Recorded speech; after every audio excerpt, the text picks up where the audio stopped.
So we're back on page 44, and we stopped at verse 42 in the book of Achee. 42. And it came to pass that Lamech entered into a pact with Semihaza, and he performed and practiced, and a child indeed was conceived that was evil by its nature, and had the vision of wickedness that was given him by Semihaza, and the child was cruel and had no remorse of conscience. And his mother was ashamed, and she feared that a knowledge of his conception would come to the people, and the other wife was jealous, and she began to noise abroad how the thing was accomplished. 43. And it came to pass that Lamech began to fear that his secret would become known, and all his neighbors would rise up against him. So he rose up and slew the child in its 14th year.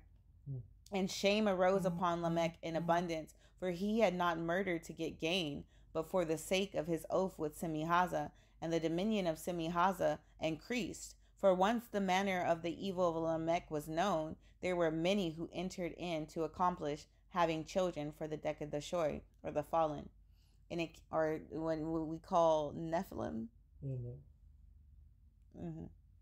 And it came to pass that these children of the Dekadashoi, who were called the Nephilim, spread violence and great pollutance across the face of the earth, and the war waxed great, and it was in its height at the time of the birth of Enoch, the 7th from Adam, 7,000 years from then. And the land was filled with the visions of the glory of Semihaza, and there was sorcery and witchcraft and every kind of evil, and every man sought to take advantage of his neighbor. Now the doings of the Nephilim were after this manner, and the days of the Nephilim, who were called giants. All the earth was filled with havoc, and one village of people would hate another, and they would choose from among themselves a most wicked and powerful sorcerer, and they would join to conceive a child by the use of the element of wickedness, who would have powers to destroy that which sustained or protected their neighbors. And in this way, the evil vision of their Nephilim would be as a weapon against their fellows. Then their enemies would in turn make effort to conceive a child more powerful than they, and thus was every man against his neighbor, and the whole earth was filled with violence.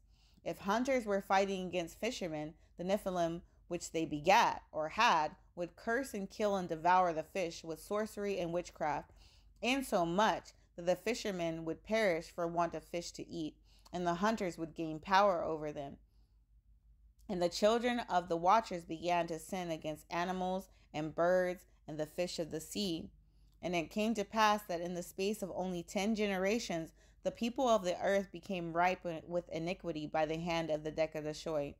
For as the Dekadashoi went forth in their wickedness, they did so without meeting any resistance, and they prospered and practiced at their will, because the kind heart of God and his purity made no allowance against evil, nor did he bring to mind naught but his great delight in his love for his creation, and in their visions of the grandeur of his love for them.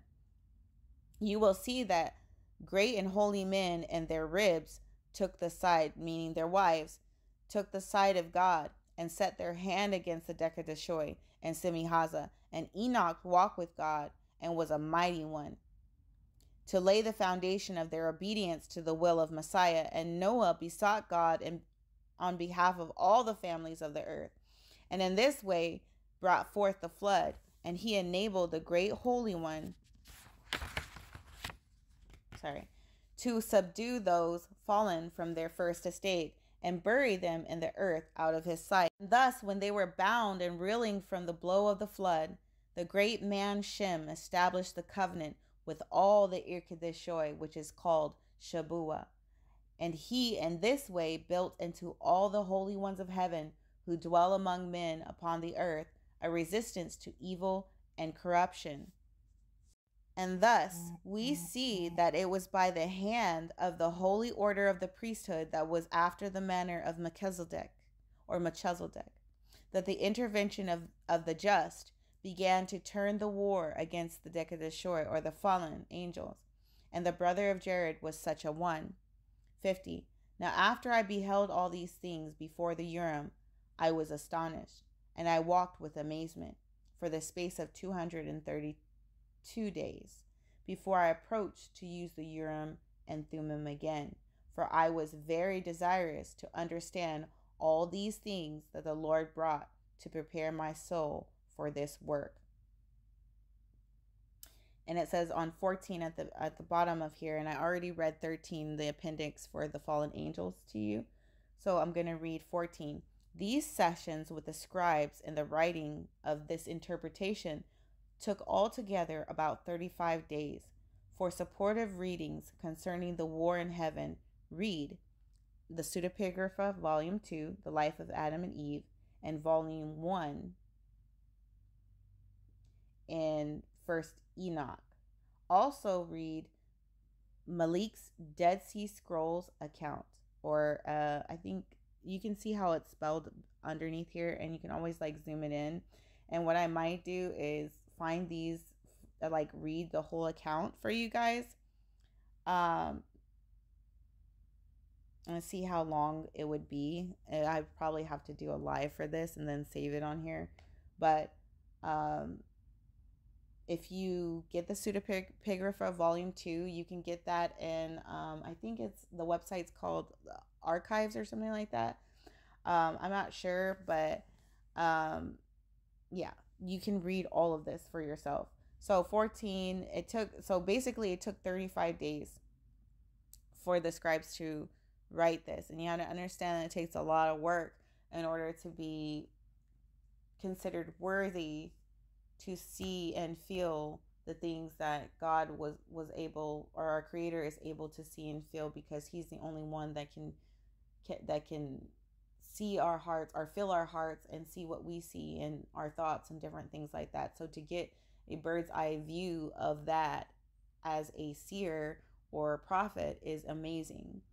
But that was the end of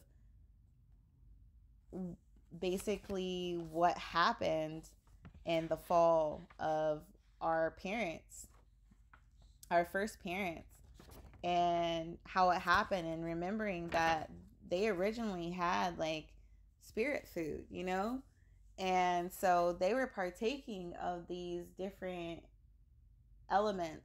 One element would vibrate with another element, and it would give them sustenance, which we would call that light food. And there was one that they were told not to partake of it, and Eve partook of it, and basically exchanged her sorrow for the happiness or the light of that tree, or the cedar. And this was the first rebellion that was done on earth, or let's say in Eden, in a part of the kingdom of earth.